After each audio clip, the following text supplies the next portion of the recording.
मक्का या मदीना में इस्लाम धर्म के प्रचार के पहले से ही रोज़ा रखने की परंपरा थी, लेकिन शुरुआत में आज की तरह रोज़ा नहीं रखा जाता था। इस्लाम के पैगंबर हज़रत मोहम्मद के बीच बीच में रोज़ा रखने के बावजूद शुरुआती दौर में उनके साथियों या समर्थकों के लिए 30 रोज़े रखने का मामला अनिवार्य नहीं था। हज़रत मोहम्मद के हिजरत करने वाली मक्का से मदीना जाने के दूसरे साल यानी साल 624 ईस्वी में इस्लाम में रमज़ान के महीने में रोज़ा रखने को फ़र्ज अथवा अनिवार्य करार दिया गया था। उसके बाद से ही पूरी दुनिया में बिना किसी बदलाव के रोज़ा रखा जाता रहा है। रमज़ान जैसा नहीं होने के बावजूद यहूदियों और अन्य जातीय समूहों में भी पूरे दिन खान पान नहीं करने जैसी धार्मिक परंपरा देखने को मिलती है। लेकिन रोज़ा इस्लाम के 5 प्रमुख धार्मिक स्तंभों में से एक है। बाकी 4 क्रमशः एक ईश्वर में आस्था, नमाज, ज़कात और हज है।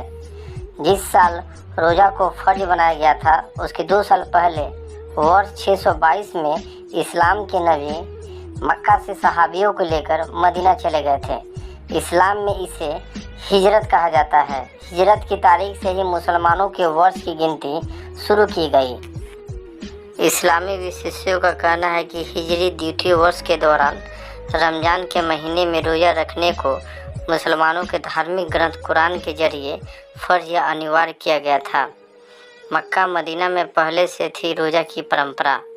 ढाका विश्वविद्यालय में इस्लामी शिक्षा विभाग के अध्यापक डॉक्टर शमसुल आलम ने BBC बांग्ला से कहा, कुरान की जिस आयत के जरिए रोज़ा को फ़र्ज किया गया है उसमें कहा गया है कि पहले की जाति समूह पर भी रोज़ा फ़र्ज था। इससे यह समझा जा सकता है कि विभिन्न जातियों में पहले से रोज़ा रखने का प्रचलन था। हालांकि शायद इसका स्वरूप अलग था। मसलन यहूदी अभी भी रोज़ा रखते हैं। कई अन्य जातियों में ऐसी परंपरा है। उस समय मक्का या मदीना में रहने वाले कुछ खास तारीखों पर रोज़ा रखते थे। कई लोग अशूरा यानी मुहर्रम महीने की 10वीं तारीख को रोज़ा रखते थे। इसके अलावा कुछ लोग चंद्र माह की 13, 14 और 15 तारीख को रोज़ा रखते थे।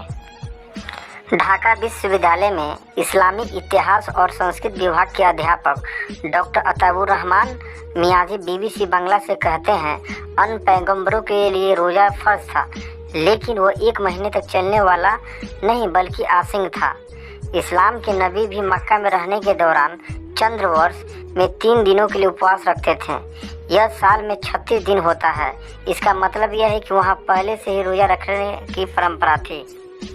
इस्लामी इतिहास का जिक्र करते हुए उनका कहना था कि आदम के समय महीने में 3 दिन और नबी दाऊद के समय एक दिन के अंतराल पे रोज़ा रखा जाता था। नबी मूसा ने शुरुआती में तुरा की पहाड़ी पर 30 दिन रोज़ा रखा था। बाद में और 10 दिन जोड़कर उन्होंने लगातार 40 दिन रोज़ा रखा था। हज़रत मोहम्मद ने वर्ष 622 में मक्का से मदीना जाकर हिजरत करने के बाद मदीना के लोगों को अशूरा के दिन रोज़ा रखते देखा था। उसके बाद वो भी उसी तरह रोज़ा रखने लगे। इस्लामिक फाउंडेशन के उप निदेशक डॉक्टर मोहम्मद आबू साले पटवारी ने BBC बांग्ला से कहा, पहले के नबियों पर 30 रोज़ा रखना फ़र्ज नहीं था। किसी नबी पे अशूरा का रोज़ा रखना फ़र्ज था तो किसी पर चंद्र मास की 13, 14 और 15 तारीख की रोज़ा फ़र्ज था। उनका कहना था कि ऐसा कोई तथ्य नहीं मिलता कि हज़रत मोहम्मद मक्का में रहने के दौरान फ़र्ज रोज़ा रखते थे। रोज़ा का मूसा से क्या है नाता? मदीना में हिजरत करने के बाद उन्होंने जब देखा कि मदीना के लोग आशूरा की तारीख पर रोज़ा रखते हैं तो सवाल किया कि तुम लोग रोज़ा क्यों रखते हो? उन लोगों का जवाब था कि इसी दिन अल्लाह ने मूसा को फ़िरौन के चंगुल से मुक्ति दिलाई थी, इसी वजह से हम रोज़ा रखते हैं। हज़रत मोहम्मद ने कहा, मूसा के लिए होने की स्थिति में तो मैं तुम लोगों से ज़्यादा हकदार हूँ। तब उन्होंने भी रोज़ा रखा और अपने साथियों से भी रखने को कहा। साथ ही उन्होंने कहा कि अगले साल अगर जीवित रहा तो मैं 2 दिन रोज़ा रखूँगा। डॉक्टर पटवारी बताते हैं कि वो नफिल रोज़ा के तौर पर यानी अपने स्वेच्छा से चंद्र मास की 13, 14 और 15 तारीख को पहले से रोज़ा रखते थे। इस्लाम धर्म के विशेषज्ञों का कहना है कि नबी आदम के समय चंद्र मास के 3 दिनों तक रोज़ा रखा जाता था। नबी मूसा के दौर में अशूरा का रोज़ा रखा जाता था। अरब देशों में इन 2 तारीखों को रोज़ा रखने का प्रचलन था, लेकिन इस्लाम के नबी मोहम्मद के समय ही 30 दिनों के रोज़ा को फ़र्ज किया गया। दोस्तों, अगर ये वीडियो आपको पसंद आई होगी तो please like, share and subscribe जरूर कर देना, ताकि आने वाले वीडियोस में आपको अपडेट कराता रहूं। डॉक्टर मोहम्मद अबू सालेह पटवारी कहते हैं, इस्लाम के नबी इन दिनों रोज़ा को नफिल के तौर पर यानी स्वच्छता से रखते थे। उन्होंने हिजरी द्वितीय वर्ष से पहले फ़र्ज के तौर पर कोई रोज़ा नहीं रखा था। साल 624 में कुरान की आयत के जरिए मुसलमानों के लिए रोज़ा फ़र्ज किया गया। विशेषज्ञों का कहना है कि किसी विशेष घटना या परिस्थिति की वजह से रोज़ा को अनिवार्य नहीं किया गया। रोज़ा के नियम में बदलाव। इस्लामिक फाउंडेशन के उप निदेशक डॉक्टर मोहम्मद अबू सालेह पटवारी कहते हैं कि प्राथमिक स्थिति में रोज़ा को क्रमशः सहने लायक बना दिया गया था। रोज़ा फ़र्ज करने के बावजूद अगर कोई खुद को रोज़ा रखने में असमर्थ पाता तो अपनी इच्छा के मुताबिक प्रतिदिन के रोज़ा के बदले तय मात्रा में दान कर सकता था। यह कुछ दिनों तक चला, लेकिन उसके बाद यह सबके लिए अनिवार्य कर दिया गया कि रमज़ान के महीने में सबको रोज़ा रखना होगा। डॉक्टर पटवारी कहते हैं कि इसके बाद अल्लाह ने फिर निर्देश दिया कि शाम से ईशा की अजान के बीच ही खाना पीना और बाकी दूसरे काम करने होंगे।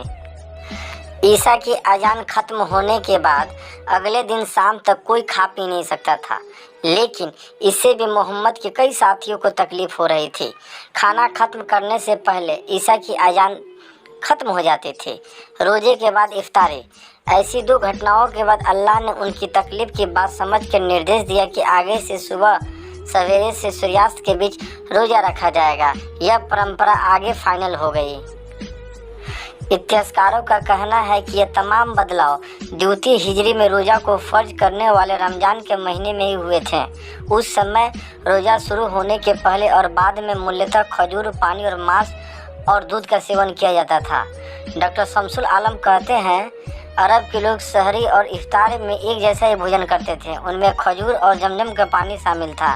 कई बार वो लोग ऊँट या दुम्बा के दूध पीते थे और मांस भी खाते थे। दोस्तों, अगर यह वीडियो आपको पसंद आई होगी तो please like, share and subscribe जरूर कर देना, ताकि आने वाले वीडियो में आपको अपडेट हमेशा कराता रहूं।